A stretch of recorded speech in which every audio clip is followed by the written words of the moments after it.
She stood in the back of the courtroom, her stomach heavy with child tears streaming down her cheeks. Across the aisle, the mistress flicked her glossy hair and let out a loud, mocking laugh. To everyone watching, it seemed like a cruel game, a pregnant wife's heartbreak pitched against an opportunistic lover's triumph.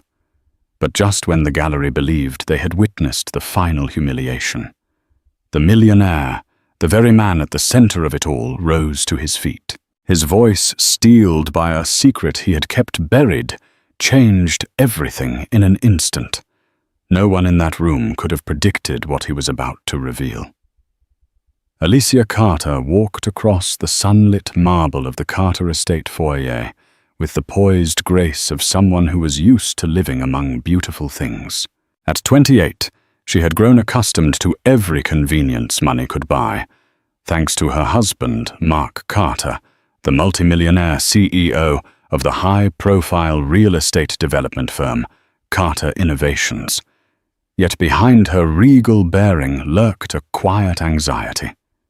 She was almost 7 months pregnant, and her doctor had repeatedly told her to avoid stress. But Alicia knew the storm brewing beneath the polished surface of her marriage would threaten that advice every day. Alicia's family name was Lafleur before she took on Carter. The Lafleurs had been old-money aristocrats back in Paris, prominent for their centuries-old perfume empire, Maison Lafleur. Although Alicia was born in the States, her parents had always endowed her with a European sensibility, an appreciation for detailed tradition and elegance. That graceful upbringing radiated from her every gesture, whether setting a dinner table for a charity event or exchanging pleasantries with the public figures who circled their social orbit. But Alicia's marriage to Mark was not a simple union of wealth and power. They fell in love when Alicia was an interior design intern at Carter Innovations, hired to sprinkle high-end style over Mark's new downtown penthouse project in Chicago. Their relationship began quietly, fueled by a mutual fascination with each other's sense of beauty, she in the design, he in the architecture. Late nights, spent poring over sketches, turned into quiet dinners.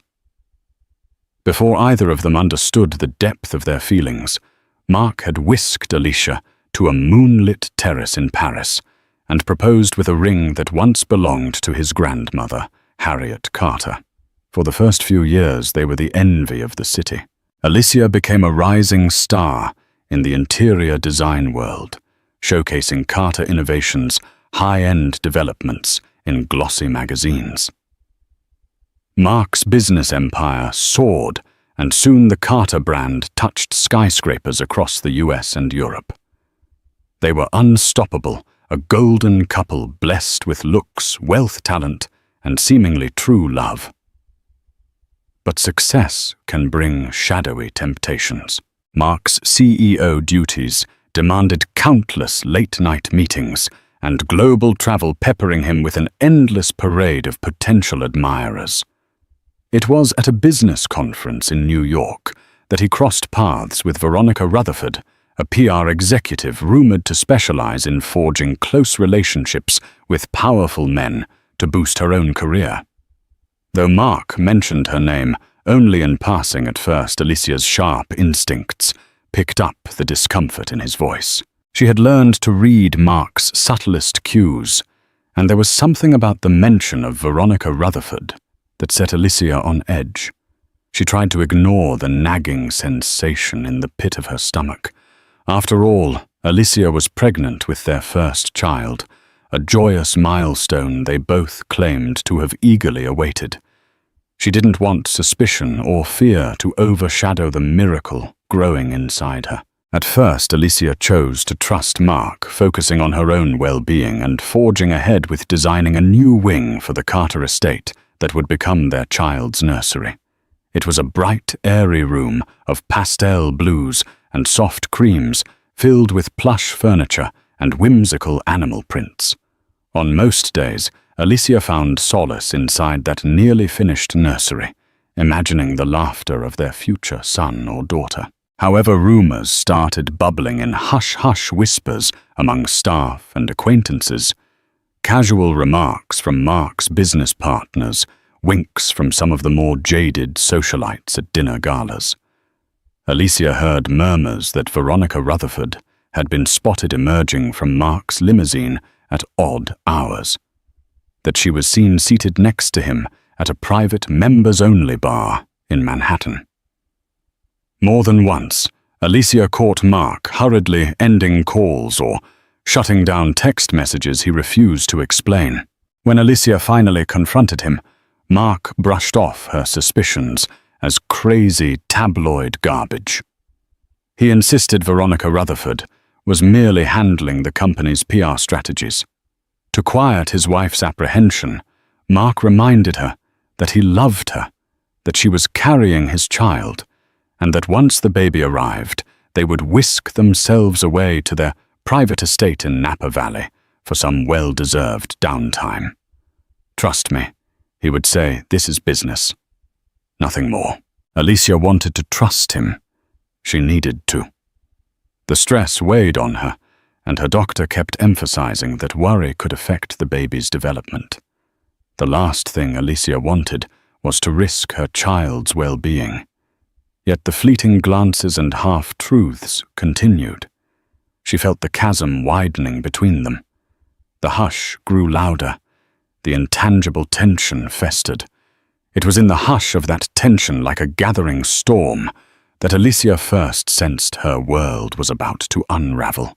Though she was uncertain of the exact nature of Mark's involvement with Veronica, Alicia knew enough about heartbreak to sense that the laughter she once shared with her husband was no longer the same. Instead of warm comfort, their silence bristled with secrets and lies. And Alicia feared the day that truth would rise to the surface, as unstoppable as the tide. One Thursday afternoon, when the Chicago sky was the color of slate, Alicia decided to take matters into her own hands. Her heart pounded as she stepped into the grand library of the Carter estate, where Mark's personal study was located.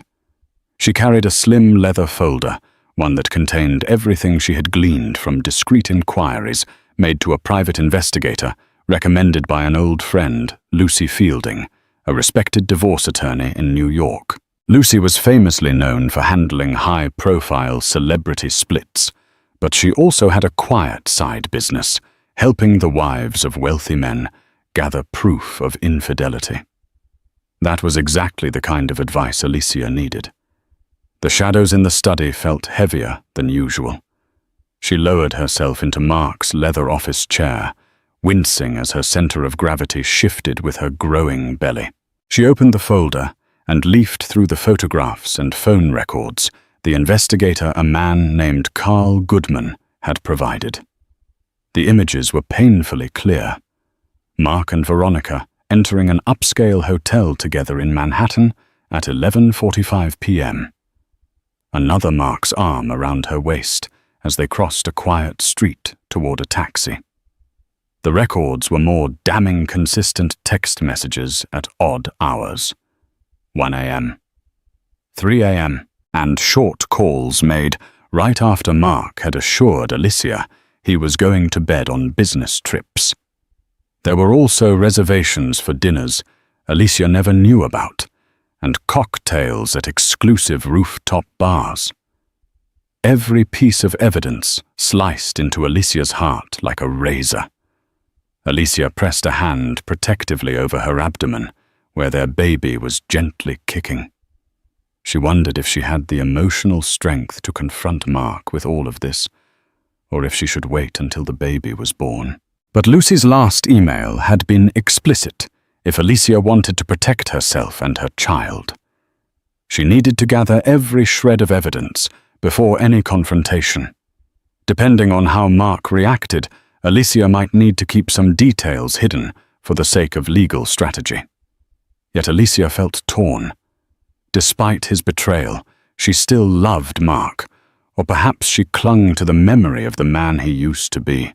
She remembered him crouching at her feet the day she told him she was pregnant, burying his face in her lap. tears of joy in his eyes. She remembered his gentle touch at night, his excitement when her belly first began to show. Was that genuine? Or was it overshadowed by the presence of another woman in his life? Taking a shaky breath, Alicia closed the folder. She decided not to confront Mark just yet. Instead, she locked away the documents in a hidden compartment behind a row of antique books. The next step, Lucy said, was to discreetly attend Mark's upcoming conference in New York. Lucy would arrange for Alicia to stay in a nearby hotel under a friend's name. Alicia could see with her own eyes if Mark and Veronica were carrying on behind her back. A final confirmation, no more guesswork, no more second-guessing. The chance came sooner than expected. Mark announced at dinner that he had to fly to New York for a weekend business retreat with corporate sponsors. Alicia nodded, feigning indifference. She noted the slight hesitation in his eyes, as if he sensed she knew more than she was letting on. But Alicia had grown adept at disguising her hurt. She carefully concealed the tremor in her hands. The day of Mark's departure, Alicia pretended to have a prenatal spa appointment in the morning, but instead slipped out of the estate in a chauffeured car that Lucy Fielding had arranged for her. She flew to New York under the name Mrs. Moreau, an alias Lucy suggested. Once she arrived, Alicia checked into a modest but discreet boutique hotel, several blocks from the Midtown Hilton where Mark would be staying. To her surprise, upon arrival, Alicia found an envelope waiting at the front desk. Inside was a note from a Carl Goodman, the private investigator. He's here. She's here. Keep calm. Be ready. Beneath the neatly typed words was an address and time. A high-end restaurant in Soho. 9 p.m. Feeling her pulse hammering in her throat, Alicia looked at the clock. It was already 7:30 p.m. She was exhausted from the flight, her back ached, and the baby felt especially active. But she had to push forward. If Mark was truly with Veronica, Alicia needed that final indisputable proof. She needed to see it with her own eyes, no matter how much it hurt. Alicia changed into a loose-fitting black dress, one that concealed her pregnancy bump beneath an elegant coat. She took a taxi and arrived just before 9 p.m. Carl met her in a dimly lit corner near the bar. The restaurant was a celebrity haunt known for its paparazzi-proof private dining room. As Alicia stood there, scanning the crowd, she suddenly saw them, Mark and Veronica. They were at a table near the back, leaning in close. Veronica wore a tight crimson cocktail dress that clung to her every curve, her lips parted in a mocking smile. Mark looked animated, talking and laughing in a way Alicia couldn't recall him doing for months. It stung her to the core. Carl discreetly positioned himself to take photos, but Alicia hardly noticed. She was transfixed. Her husband's hand slipped beneath the table, presumably resting on Veronica's thigh. Alicia felt a physical wave of nausea roll through her. She pressed a hand to her abdomen, forcing herself not to faint. She had feared this moment, but the reality was more agonizing than any nightmare she had conjured. Suddenly, Veronica tossed her head back in laughter. A laugh so carefree it drove home a brutal truth. The mistress was relaxed. She felt secure. She believed she had won. Alicia's tears blurred her vision, and as she stared, she realized that in that moment, Veronica was everything. Alicia was not a woman unburdened by pregnancy, glowing with the seductive confidence of someone who had nothing to lose. In that flicker of time, Alicia's world shattered. She turned away and fled, not wanting to watch another second. She hadn't expected to confront them tonight. Not alone, not like this. The swirl of heartbreak and fury crushed her.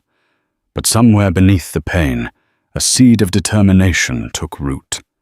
Alicia realized that if she wanted to fight for her dignity and for her child, she needed a plan stronger than her tears. Alicia returned to Chicago the next day under a haze of fatigue and betrayal. Every mile that brought her closer to the Carter estate felt like an anvil pressing against her chest. She wanted to hide from the world, to curl up and cry. But Lucy Fielding's voice rang in her ears. Protect yourself. Emotions can wait until you're safe. Unfortunately for Alicia, the scandal had already begun to leak. A photograph of Mark and Veronica whispering intimately at the Soho restaurant made its way into a gossip column, one penned by an up-and-coming journalist named Melissa Crane. While the media piece didn't name Veronica outright, it referred to her as a mystery woman spotted with Mark Carter. The article took a sensational tone describing the pregnant Alicia and hinting at a salacious affair that threatened the Carter marriage. By the time Alicia opened her eyes, the morning after her return, her phone was clogged with missed calls and texts from concerned friends, prying acquaintances, and even reporters looking for a statement. She realized that while she was away, the story had exploded across the tabloids. Carter Innovations' PR team was already in damage control mode, and ironically, Veronica Rutherford, being a PR executive, was likely orchestrating the official spin to protect Mark's image. The audacity left Alicia speechless. Late that afternoon, Alicia heard Mark enter the house, the echo of his footsteps on the marble floor. She braced herself, clutching the staircase railing for support. She could hear him calling her name, the tension in his voice betraying an urgent panic. When she finally turned to face him in the foyer, her eyes were steeled with a resolve she hadn't felt before. Alicia, it's not what it looks like. Mark began, breathless from traveling straight from the airport. The media is twisting things. She stared at him, taking in his rumpled suit, the dark circles under his eyes. Then what is it? Because it looks like you've been having an affair while I carry your child. He paused, searching for the right words to feed her. Perhaps he had prepared a script on the flight, but confronted with her open hurt, he fumbled. Veronica is just a close business contact. She's trying to help me secure some deals. Alicia cut him off, her voice quivering. I was there, Mark. In New York. I saw you with my own eyes. Don't you dare stand there and gaslight me. His face paled. That single revelation was enough to strip away any pretense. He began, but fell silent. Guilt etched in every line of his features. It felt like an eternity passed in the quiet that followed. Alicia's tears came in silent streams. She brushed them away angrily. A part of her wanted to scream, to hit him, to crumble. But she resisted. Strength was her only defense now. Finally, Mark uttered, I made a mistake, Alicia. I'm sorry. The words hung in the air, too small, too shallow to mend the devastation they both knew existed. How long, she asked, her voice barely above a whisper. Just a few months, he admitted. Alicia's lip trembled. Months. So while she was celebrating every milestone of the pregnancy he was carrying on an affair, you looked me in the eyes and told me everything was fine. She managed her tone raw with betrayal. He reached for her hand, but she recoiled. We'll figure this out, he insisted. We have a child on the way. I'll end things with Veronica. I promise. Alicia held his gaze for a moment, searching for any trace of sincerity. Then she whispered, You already broke us, Mark. I don't even know if I want to fix it. That night, Alicia retreated to a private guest suite, locking the door behind her. Sleep was nearly impossible.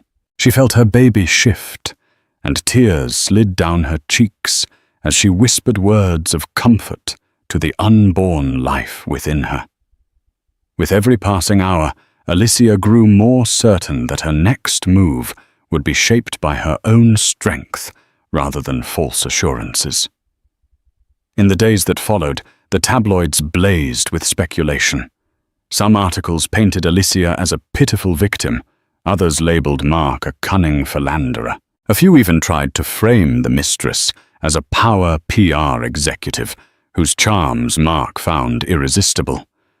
But it was the first time Alicia fully understood how public her private pain had become.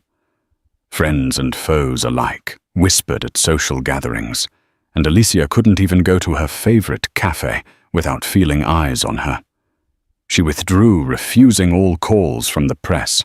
Instead, she spent her time quietly preparing for her child's arrival, determined to provide a stable, loving environment, regardless of Mark's scandal. She reached out to Lucy for legal advice about preemptive custody measures, including child support should it come to that. Lucy advised her to remain calm and strategic, reminding her that the law favors the mother, especially one dealing with infidelity. Meanwhile, Mark tried to salvage what was left of his public image. He granted a carefully orchestrated interview on a prime-time news show, claiming rumors of his affair were overblown. He insisted that he and Alicia were solid, and that their unborn child was his greatest priority. Watching him lie so effortlessly on national television shattered any lingering doubt Alicia had. The man she once loved was either lost or so controlled by his own ambition that he couldn't even speak truthfully about the affair, yet unknown to both Alicia and Mark. Veronica Rutherford had her own game plan. While Mark scrambled for damage control, Veronica reveled in the newfound attention. She was seen out at high society events, smirking at the paparazzi and dropping cryptic hints about her relationship with Mark. It was as though she thrived off the drama and off Alicia's pain. And Alicia. She found herself trapped in a cycle of tears, anger, and maternal protectiveness. She couldn't bear the sight of the lavish estate that felt more like a museum of broken promises. She felt suffocated by the halls that echoed with her heartbreak. So she set her sights on returning to her late grandmother's countryside home outside the city, a place where she could escape, think, and breathe.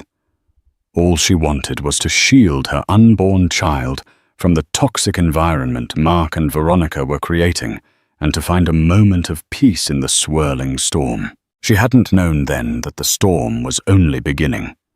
Veronica Rutherford had spent most of her adult life perfecting a particular set of skills. She was raised in a modest home in Kansas, but from her early teenage years, she dreamt of escaping to a life of luxury. Her cunning intelligence and flawless social graces helped her secure scholarships, gain entry into elite universities, and later land high-profile PR jobs in New York. She sharpened her instincts by observing how powerful men operated, how they hid their vices, how they flaunted their virtues, and how they could be manipulated by a well-timed compliment or a suggestive smile.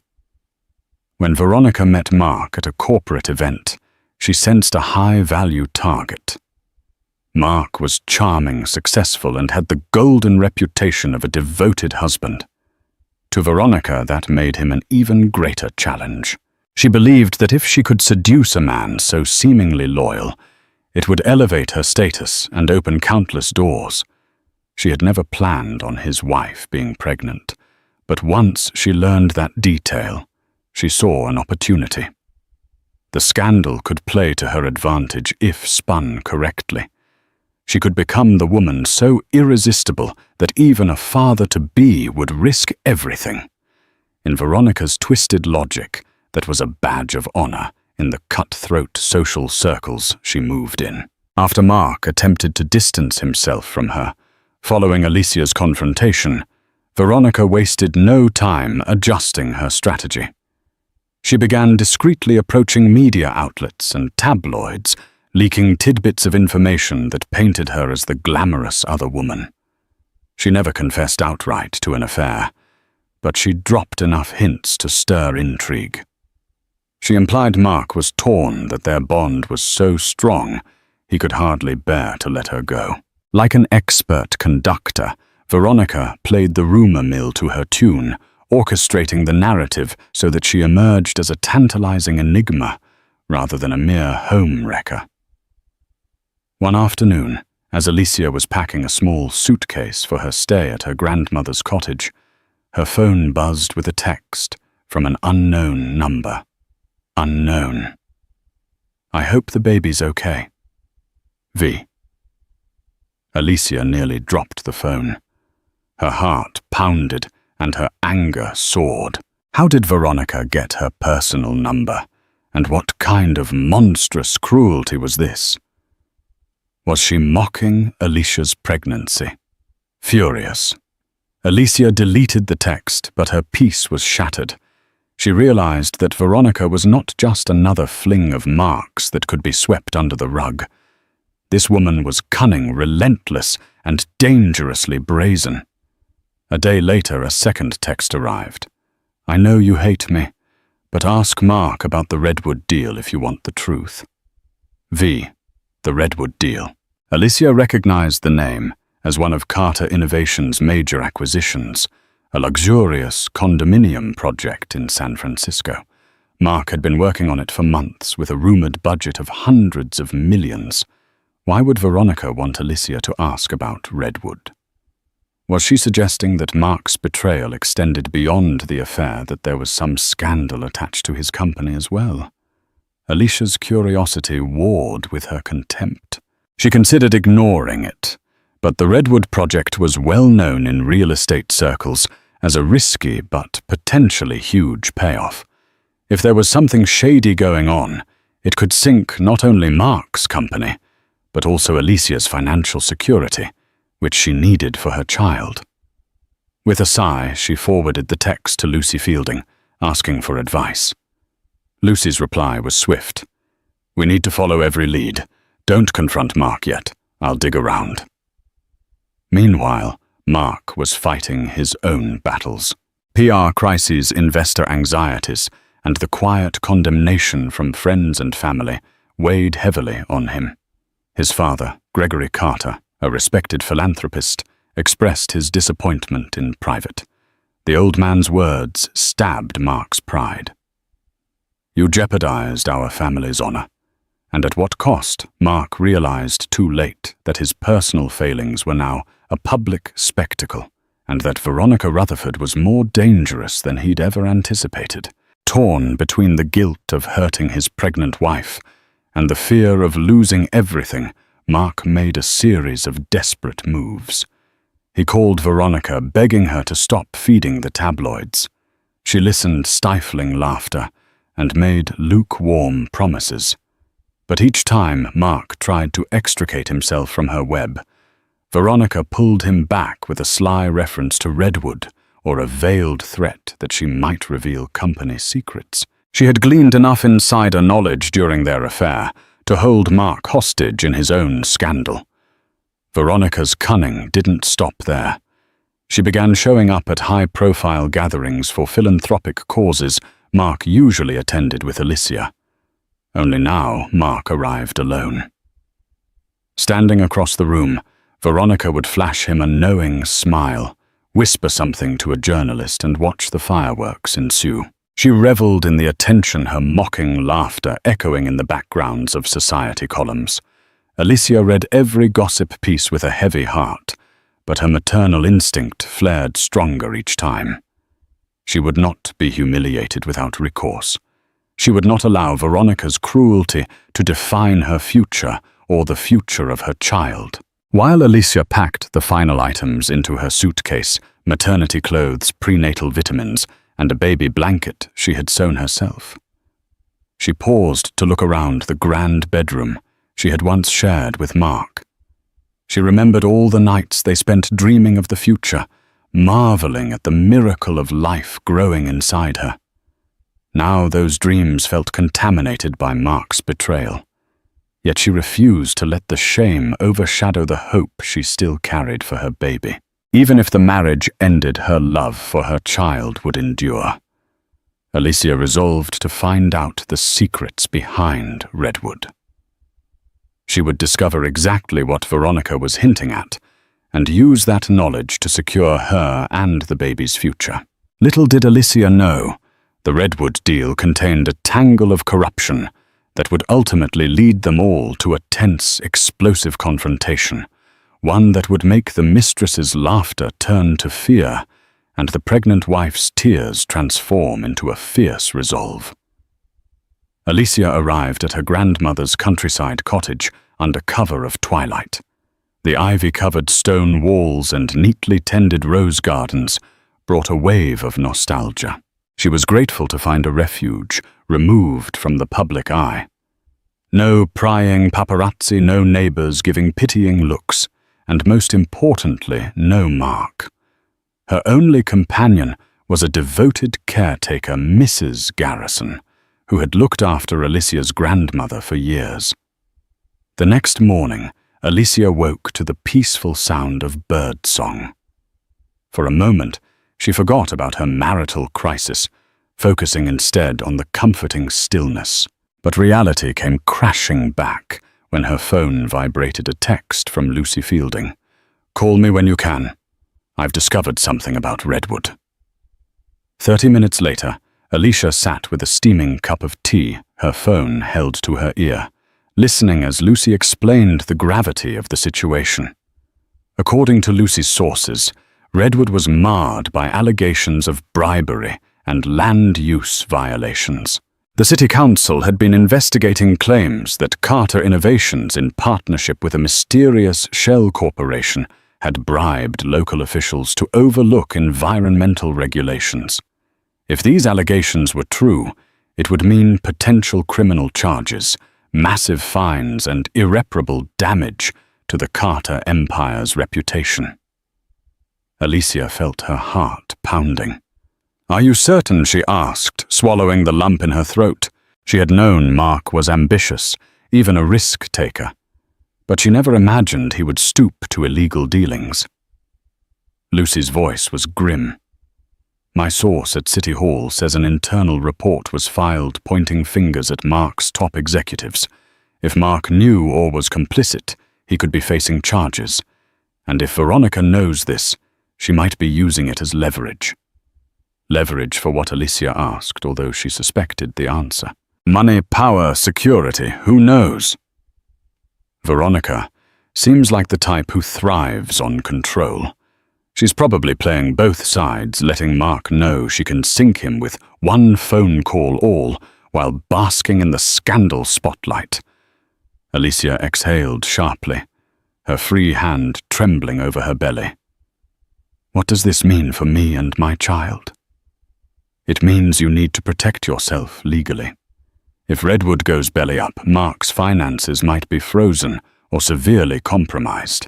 If you two end up divorcing, you'll be in a battle for assets. Let's get ahead of this." Alicia thanked Lucy and ended the call, her thoughts churning.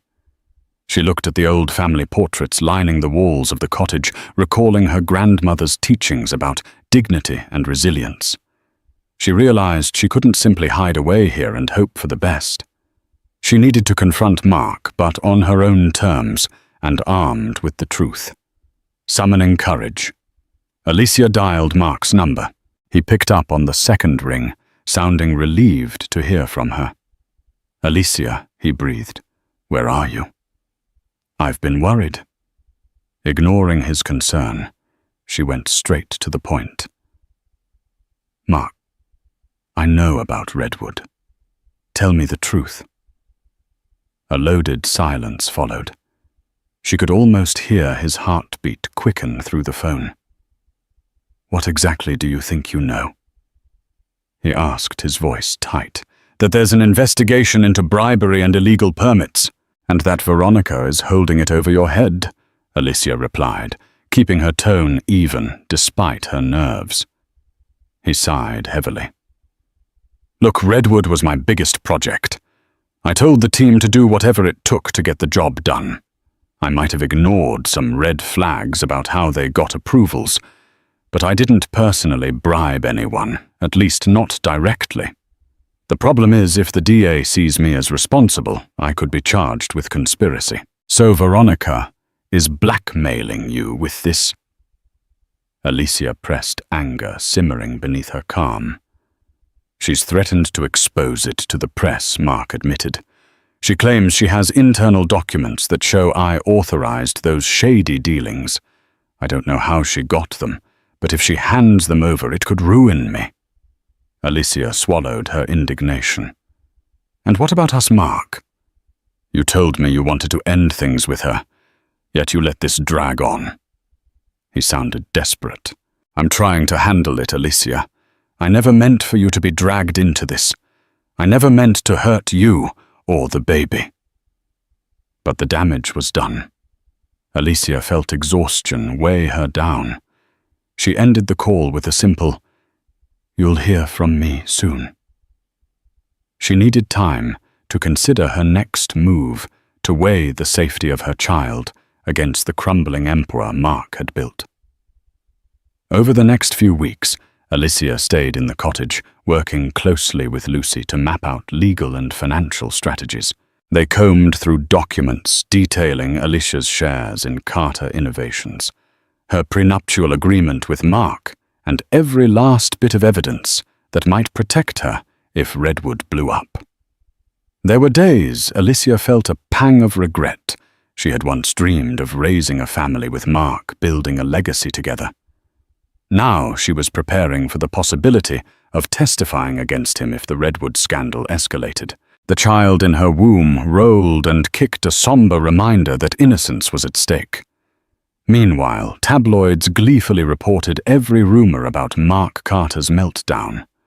Veronica played her role perfectly, showing up at high society galas, offering no comment, but wearing a knowing smirk that fueled the media frenzy. Occasionally, Alicia would see a headline like, "The Mistress laughs while the wife weeps," and feel sickened by the cruelty. But she never let it break her determination. Then, just as it seemed Redwood might slide into a quiet settlement, the district attorney's office in San Francisco announced a formal probe. Subpoenas were issued. Mark Carter received an official letter demanding he appear to testify in front of a grand jury. The Redwood fiasco was no longer a rumor, it was an impending legal showdown. Alicia and Lucy watched from the sidelines, uncertain how it would all unfold. Perhaps Mark could negotiate a deal to save himself. Perhaps Redwood would blow over with a hefty fine. But Veronica was the wild card. If she presented her incriminating evidence, Mark's future, and possibly Alicia's, would hang by a thread. In the midst of this chaos, Alicia felt her baby drop lower in her belly. Her doctor's appointments confirmed the child was healthy, but Alicia knew stress was not her friend. In a moment of clarity, she decided to attend Mark's grand jury testimony in San Francisco. She had to see for herself how far this would go, and whether the father of her child could find redemption or be swallowed by his mistakes. Little did she realize that inside that courtroom, an even bigger revelation awaited her. One that would shift the balance of power between wife, mistress, and millionaire, and expose secrets deeper than she had ever imagined. The day Mark was scheduled to testify felt surreal. Alicia woke before dawn in her hotel room in San Francisco, her nerves tangling with the baby's early morning kicks.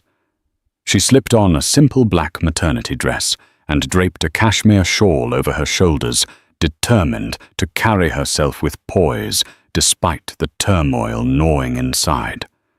By her side was Lucy Fielding, a calm, guiding presence who had seen more than her fair share of high-stakes legal showdowns. A brisk wind greeted them outside the courthouse. News vans and camera crews jostled for the best angles. Spotting Alicia, they rushed forward, microphones extended. Flashes of light assaulted her eyes and reporters shouted questions. She said nothing, only clutched Lucy's arm as they navigated through the press barricade. Even in her tension, Alicia caught glimpses of headlines scrawled on placards. Betrayed wife shows up to support or condemn millionaire husband. Inside the hallways were lined with polished wood, the air thick with anticipation. Mark stood near the doors to the grand jury room, his attorney whispering in his ear. He looked drained, dark circles under his eyes, but he stood a little straighter upon seeing Alicia. Their gazes met for a flicker of a moment, and in that brief exchange, Alicia saw regret and lingering affection. She joined Lucy in the gallery, unsure of Veronica's whereabouts. But she didn't have to wait long. The clicking of high heels announced Veronica Rutherford's entrance. Dressed in a tailored grey business suit, she was every bit the image of a career woman. Yet there was a certain gleam in her eye, a triumphant smile curling her lips like a cat that had cornered its prey. The proceedings began. The district attorney, James Olson, led the questioning, focusing on Redwood's permits finances and alleged bribery. Mark's lawyer tried to present Carter Innovations as a victim of rogue employees who overstepped their bounds. Mark, for his part, answered carefully at times, looking pained or uncertain. The weight of the possible charges pressed into every syllable he spoke. Then came the twist. Veronica Rutherford took the stand, apparently subpoenaed by the DA, who believed she possessed relevant documents pertaining to Redwood's internal dealings. Everyone in the courtroom seemed stunned, Mark most of all. Alicia's heart raced. She watched as Veronica swore to tell the truth, then sat elegantly crossing her legs. The air hummed with tension. Her testimony began innocently enough, detailing her role in consulting for Carter Innovations. But soon, she started hinting that Mark and his top executives knowingly paid off city officials. When the DA asked for specifics, Veronica produced printed emails and memos. The evidence was damning, implicating Mark in green-lighting questionable payments to a shell company that funneled bribe money to government contacts. Lucy leaned over to Alicia, whispering, "This is bad for Mark. Very bad." Alicia felt tears threatening to well up, but she steeled herself. She refused to break down in front of Veronica. Then came a moment that made the entire gallery hold its breath. James Olson asked Ms. Rutherford, "Can you confirm whether Mr. Mark Carter personally instructed you to facilitate these payments?" Veronica flicked her gaze to Mark, letting the silence stretch. Then she smiled, that cold, confident smile. "Yes," she said, "I have an email directly from him. He told me to do whatever it takes to expedite Redwood approvals." A hush fell over the room. Mark's face went ashen, and his attorney leaped to object. The judge allowed the line of questioning to continue, instructing Veronica to provide clarity and produce the email. She handed a document to the bailiff, who gave it to the judge and the lawyers. The tension in the air crackled. If legitimate, it could bury Mark. Alicia watched, stunned. She had expected revelations, but not a direct, written confession. She felt the baby move again, as if sensing the turmoil around them. Could Mark truly have been so reckless? Or was Veronica fabricating evidence? Then, in an unexpected turn, Mark's attorney called for a short recess to examine the email. During the break, Alicia slipped outside, her breath hitching as the building's shadows loomed over her. She felt dizzy, worried she might faint. Lucy steadied her, urging her to sit on a bench. That was when Mark appeared, stepping out a side door.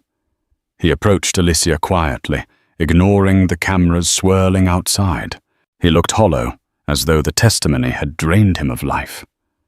Alicia glared at him, anger and sorrow welling inside. "You wrote those emails?" she demanded, her voice trembling. He glanced at Lucy, then lowered his head. I wrote a message telling the team to hurry Redwood along. But not to break the law, Alicia. Veronica must have doctored it. Lucy folded her arms. So you say, Mark. But do you have proof? He rubbed a hand over his face, despair etched in every line. I don't know. My legal team is scanning my email archives. We'll see if the metadata lines up with Veronica's printout. Alicia. His voice caught. I never wanted this. I never wanted to hurt you. She felt a fresh wave of tears threaten, but she bit them back. Do you understand what you've done? You betrayed me, our child, and possibly the law. Veronica's relishing every second of this. He nodded broken. I know. I was an idiot. I was weak. And now I might lose everything. Before Alicia could respond, a bailiff called them back into the courtroom. The hearing resumed, and Mark's legal team presented their findings. They claimed the metadata on Veronica's printout didn't match Mark's email server logs. In other words, the email was fake. A hush rippled through the gallery. The DA frowned, turning back to Veronica with fresh suspicion. Veronica, however, appeared unfazed. She insisted the email was real, that she had merely copied it to a different format. A forensic analysis was ordered. For the moment, the email's authenticity remained in question. But something else weighed on Alicia's mind, the Redwood payments. Even without the email, there was evidence suggesting Mark had knowledge of the bribery. With tensions at a boiling point, the judge adjourned the hearing, setting a new date to allow time for digital forensic analysis. All eyes turned to Mark, Alicia, and Veronica, who stood locked in a silent triangular standoff. As the crowd trickled out, Alicia turned to see Veronica across the aisle, regarding her with a smug grin. The mistress's laughter rang through Alicia's memory, echoing the cruel text messages, the mocking headlines. Veronica reveled in the chaos she had unleashed. But just then something unexpected occurred. Mark, stepping forward, cleared his throat. Your Honor, he called, halting the departing judge. I'd like to make a statement on the record before we adjourn. Alicia froze. She watched Mark gather himself, stepping up to the stand, ignoring the frantic signals from his own attorney to wait. The judge paused, eyebrows raised. Mr. Carter, this is highly irregular.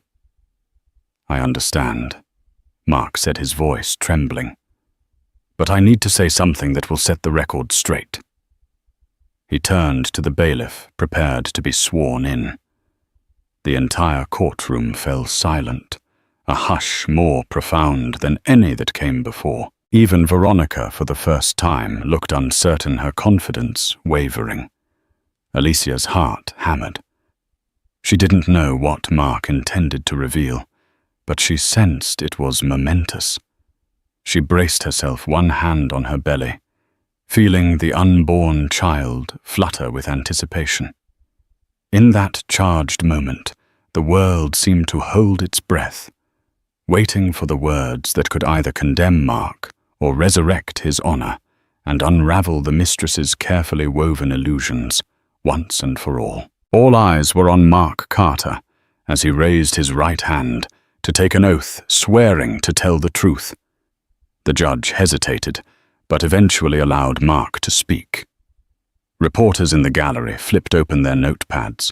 Camera crews edged forward, and Veronica Rutherford straightened her posture carefully, masking her tension under a veneer of cool indifference. Mark's voice, though trembling at first, grew steadier with each sentence. I've made grave mistakes. First, I betrayed my wife, Alicia Carter, when she was pregnant with our child.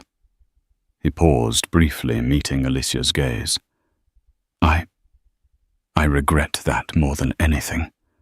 I was weak, foolish, and let myself be seduced into a relationship that should never have happened. A ripple of whispers coursed through the spectators. Alicia blinked, tears forming at the edge of her eyes. She had never expected him to admit this so openly before a roomful of strangers. But Mark continued. I also turned a blind eye to some suspicious activities within Carter Innovations regarding the Redwood project. I wanted Redwood to succeed at any cost, but I never instructed anyone to break the law. Did I push my team to do whatever it takes? Yes. But I never meant illegal bribes. His hands clenched the edges of the witness stand. That's on me, though. I created the pressure that led to corners being cut. The judge nodded, taking notes. The DA stood, rigid arms folded, watching intently. Mark's gaze shifted to Veronica. But I also have to address Ms. Rutherford's allegations. She says I personally told her to bribe city officials. She claims I sent an email confirming it. I'm here under oath to say that email is fabricated, and I have reason to believe Veronica Rutherford is the one who orchestrated the bribes from the start. An explosion of gasps tore through the courtroom. Veronica's face flushed. She tightened her lips, struggling to maintain composure. Alicia's breath caught in her throat. Could this be true? Mark explained. While reviewing old records, I found a series of unauthorized expense accounts set up under Ms. Rutherford's control. Funds were funneled out to shell entities. Entities later identified in Redwood's approval process.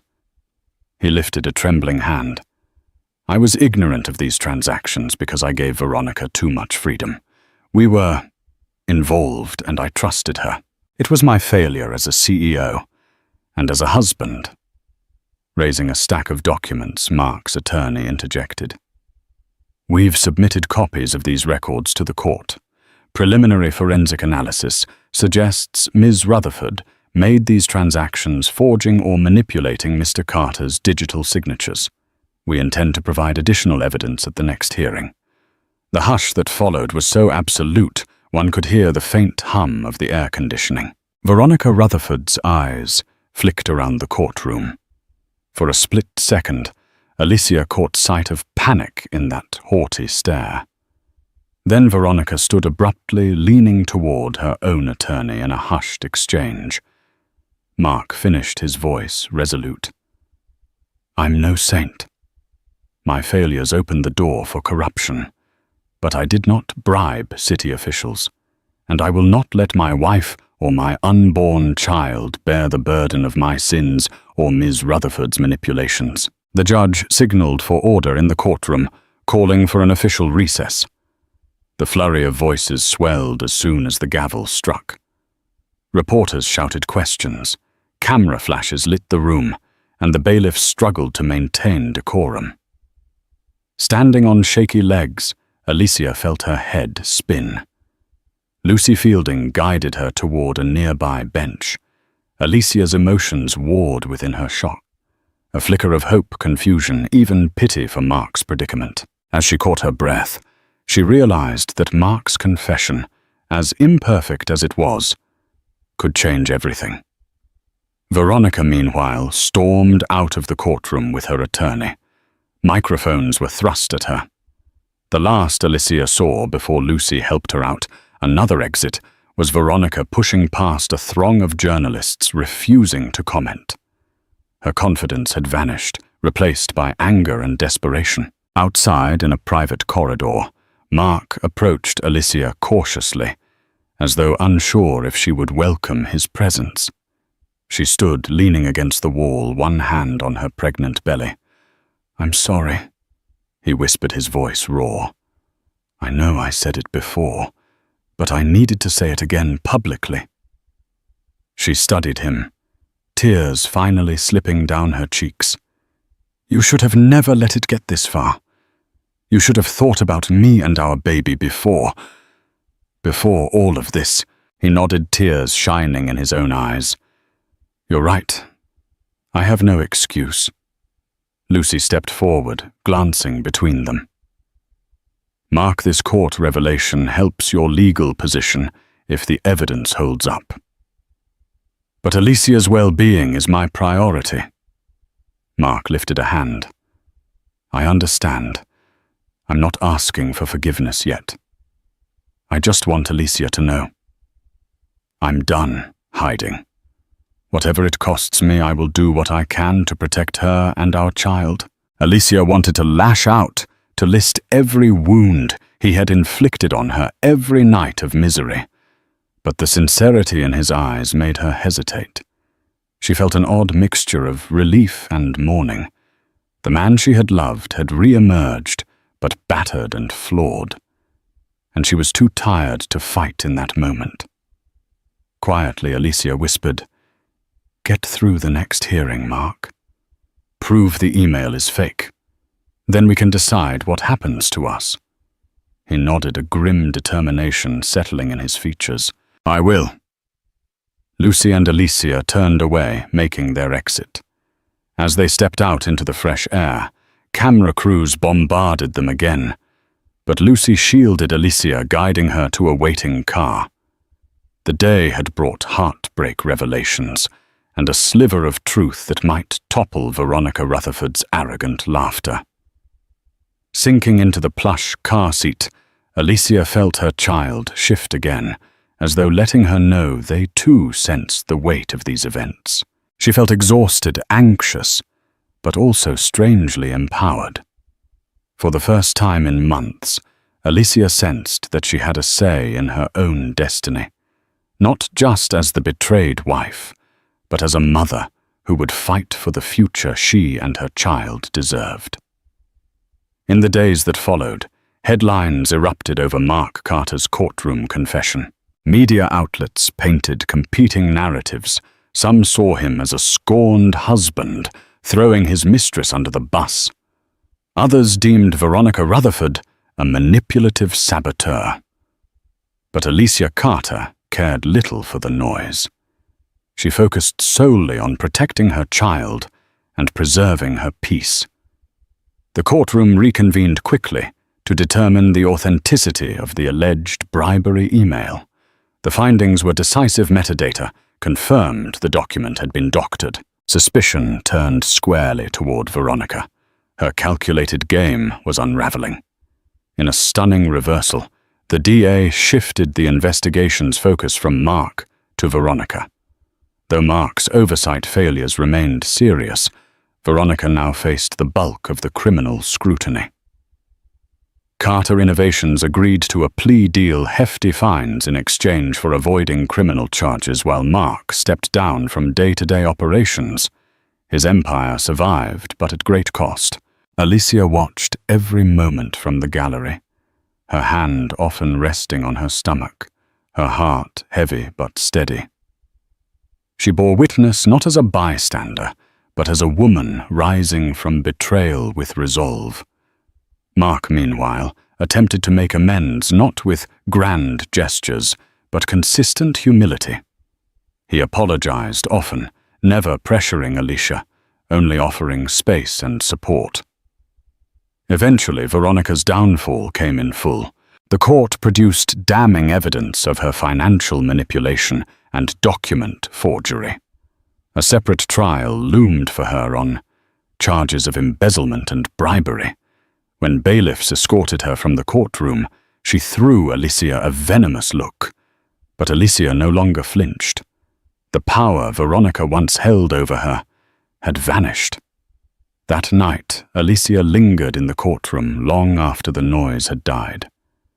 When Mark approached, he gently touched her shoulder. "It's over," he said quietly. She nodded.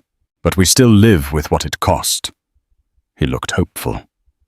"I want to be there for you, for our child. Even if you don't take me back, I'll be here."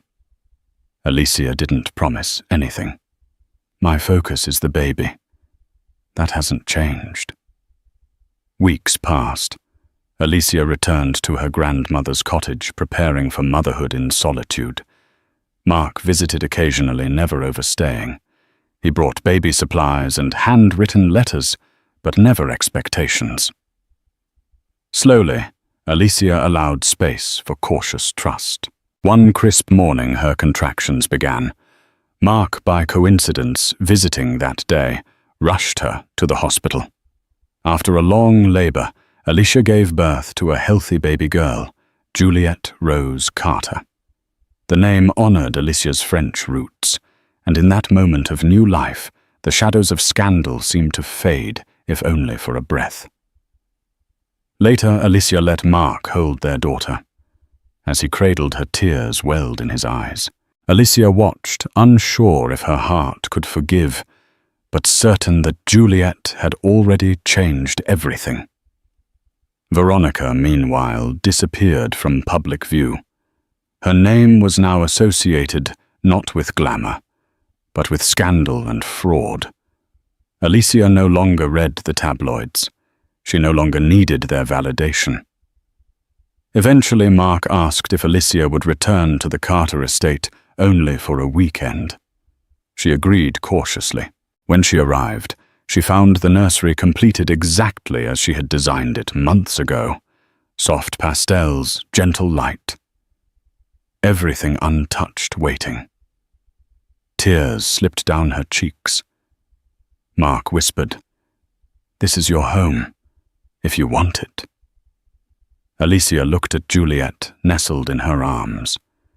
She didn't answer with words, but for the first time she didn't say no. Sometimes the deepest betrayals become the sharpest catalysts for change. In the aftermath of fiery accusations and damning truths, Mark Carter finally chose to speak the words that would alter his fate. For Alicia, those words arrived like a bittersweet balm acknowledgement of pain, a pledge of honesty, and a promise to cherish the innocent life they had created. In the end, no courthouse or scandal could break the powerful bond between a mother and her child, nor could the mistress's cruel laughter overshadow a wife's unwavering love. As you reflect on this tumultuous journey of secrets laid bare and hearts tested, may it remind you of the resilience that lies within us all. If you found yourself swept up by this tale of betrayal and redemption, please remember to like, share, and subscribe. Your support helps us continue bringing stories that explore life's raw depths and ultimate hopes. Thank you for watching.